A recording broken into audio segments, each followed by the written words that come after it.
Well, good afternoon, everybody. What this video is about is the mandate on E-Logs as of December 18th. Where I'm going to go with this, and I might make a lot of drivers upset. Some drivers may like it. Now, where I'm going with this, we are 10 million strong on a daily basis. For years, these big trucking companies been making money off of cheap labor, off of truck drivers. All right. So now here we are in today's time with the mandated E-Logs. And what I don't understand about a group of truck drivers, which is 10 million strong, why can't we stick together? I don't care if you're black, white, Hispanic, Jamaican, Cuban, Canadian. We are considered brothers and sisters out here, providing for America, keeping America moving. The trucking industry is more bigger than the military and more powerful than the military. The military serves and protects. The trucking industry serves and provides. So where I'm going with this is, what's it going to take for the drivers now that we're mandated on these damn computers, which are clocks, to stick together? Now, I'll tell you a little bit about me. I've been driving almost 30 years, 28 years, 18 years over the road, and off and on in and out of the oil fields, 9 years. I've run E-Logs both ways, local and over the road. And what I'm seeing from it, now that I've been back out here running cross-country, hauling freight, coming back out of the oil fields, it's designed for the local work. And there's nothing to convince me and can tell me that it's not designed for local work, because I've run them in the oil fields and they work great.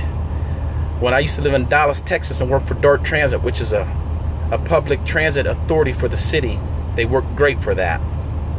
But out here keeping America moving and rolling, the E-Logs ain't worth a damn.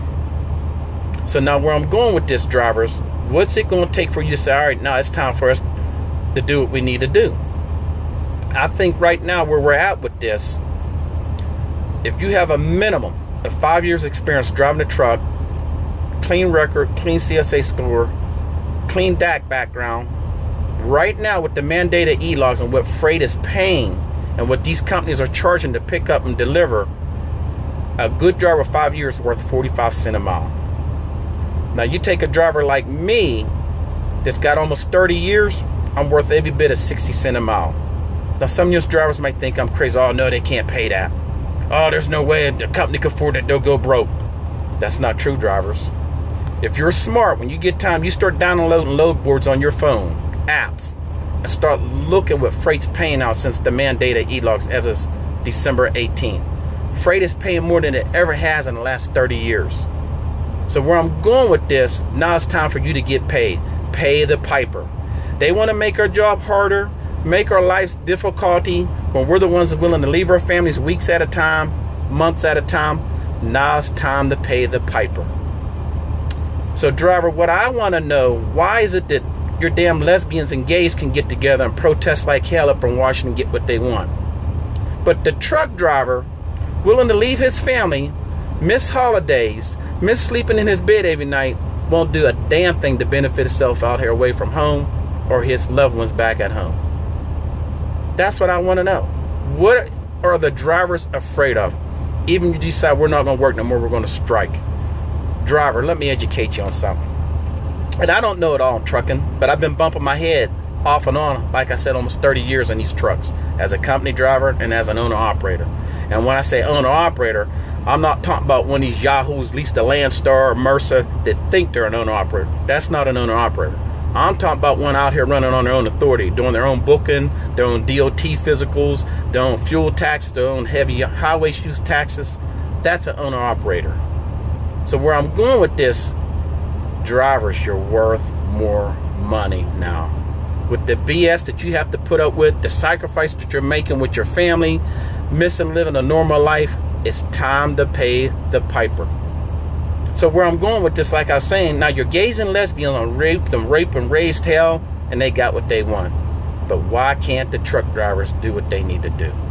The safety directors are not going to drive them. The owners of the damn trucking companies are not going to drive them. The dispatcher's not going to drive them. So if you take 10 million drivers and take half of that, to get your point across and demand better work conditions, better benefits, better just the whole 9 yards what comes with trucking in today's time, driver, you have nothing to lose. You have nothing to lose, driver.